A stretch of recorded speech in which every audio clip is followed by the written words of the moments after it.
پچھلے سال جب آیا بارشیں ہوئی تو میں پھر آپ کے پاس حاضر ہوا اور سائد کے ذریعے راستے میں گزرا.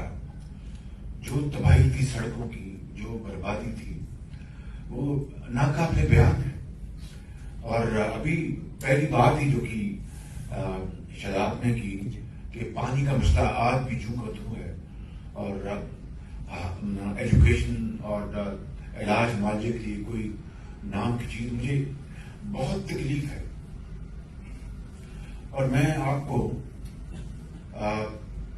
بغیر کسی یعنی جذبات میں آئے ہوئے میں آپ کو صدق کے دل سے کہنا چاہتا ہوں کہ میری اللہ سے دعا ہے کہ میرے مرنے سے پہلے کراچی شہر بدل جائے.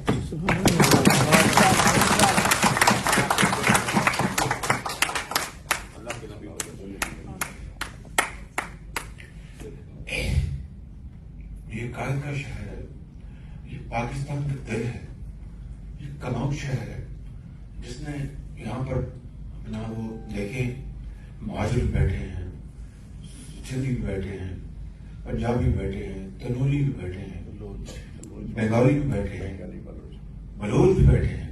کیا شہر ہے کہ جس نے اپنی گود میں ہر ایک کو سمایا ہے.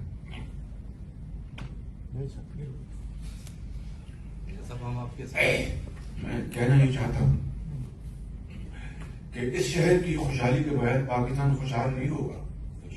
یہ میرا ایمان ہے. کوئی پارٹی ہو اس سے غرض نہیں ہے اس شہر کا جو حق اس کو ادا کیا جائے. سوتیلی ماں کا ہم سلوک کر رہے ہیں کراچی کے ساتھ. آپ یقین کریں اربوں خربوں سال کے ٹیکسز دیتا ہے کراچی، اور جو حالت ہے، جو